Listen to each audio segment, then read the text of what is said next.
Hey guys, today we'll be making an adorable Mother's Day gift basket, and this is a special quarantine edition. I have sanitizer, some Odoban, Lysol wipes, Dial soap, antibacterial soft soap, a small travel size of the sanitizer, also some Pure and Gentle wipes, and then I have a cute little white bin to put everything in. These are just essential items to keep your mother nice and healthy, especially during this time. First thing I'm going to do is take some plain paper and scrunch it into tight balls and place it in the bottom of my bin. I just want to use this paper to lift everything up so that you can see everything and it's nice and visible and cute.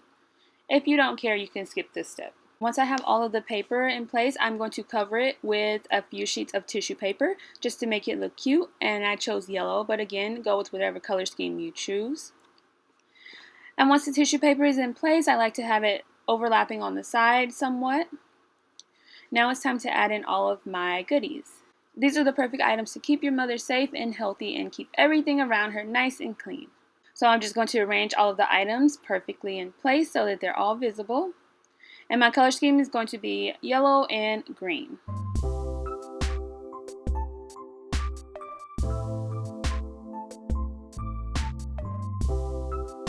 Alright, so next I'm going to take my plastic wrap, which you can purchase at a craft store or a Dollar Tree or wherever you choose, and I'm going to wrap plastic all the way around my basket just to keep everything nice and tight and together. So I like to have a nice amount of plastic to cover my entire basket. And then when I'm pulling the plastic together, I like to pull the front up and tuck the sides in and to the back, and then pull the back up, and I'm going to use a small rubber band to bring it all together at the top of my basket.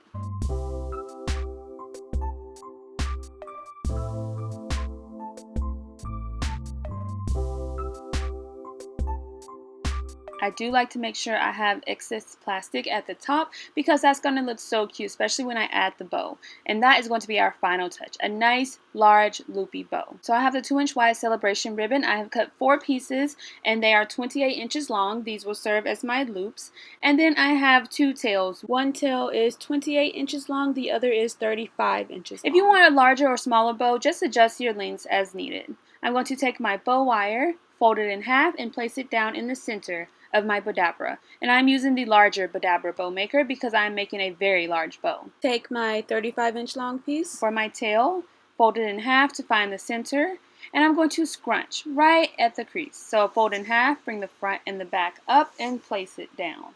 I'm going to repeat the same step with the shorter green ribbon, and then I'm using my wand to scrunch everything together. If you want more tails, you can definitely add more at this time.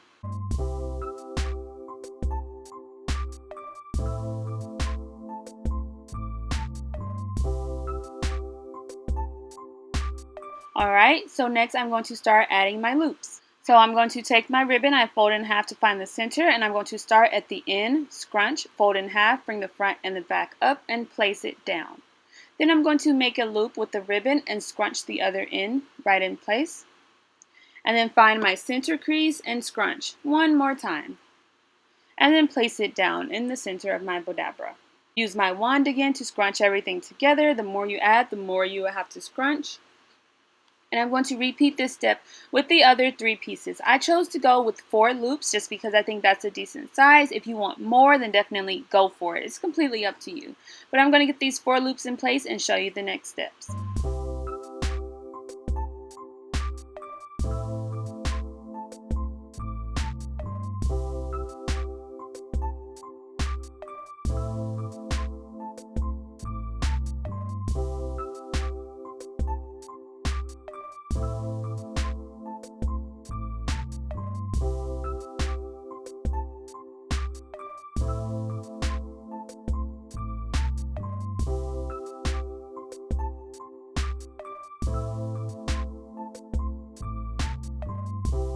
Alright, so I'm adjusting my bow, just making any final adjustments that I think are necessary. One final scrunch. It looks so cute and precious. Now I'm going to remove the wand, take the 2 open ends and place them inside the loop, hold my bow in place and give it a nice tug. And then remove it from the Bodabra. And next I'm going to tie it in a knot a couple of times just to make sure it's nice and secure.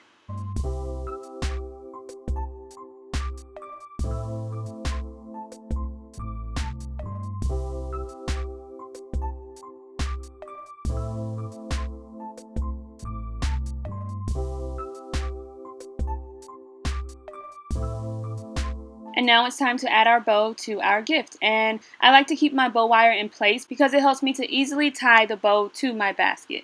And I'm just tying it in a regular bow. I don't want to tie it in a knot because I want it to be a reusable bow. I want whoever I'm gifting this to be able to take it off and put it back on as much as they need to without destroying the bow. So this is the best way to do so. Keep your bow wire in place and you're going to just tie it in a bow around the top of your basket, and that way you can take it off and put it back on as many times as you prefer. Alright, you can leave your tails how they are, or you can add a little extra curl to them.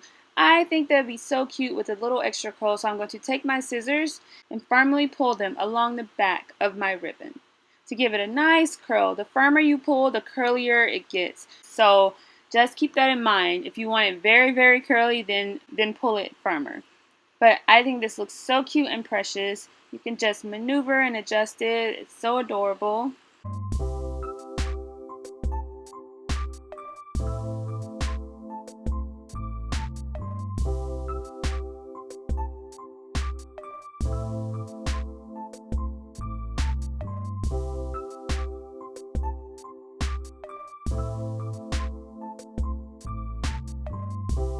Choose whatever color scheme, make the bow whatever size you'd like, but it's so cute, precious, simple, and easy to do. And it's the perfect gift to show your mom that you care about her and you want her to stay safe, especially at this time. But you can definitely add whatever you'd like if you want to go with healthy snacks or other items that your mother may like. This is your time to have fun with it and make it your own. You can even, if you want to have someone decorate the bin or write mom on the bottom and add in like a little card. But I know any mom would enjoy a very thoughtful and wholesome gift like this one, and also very useful.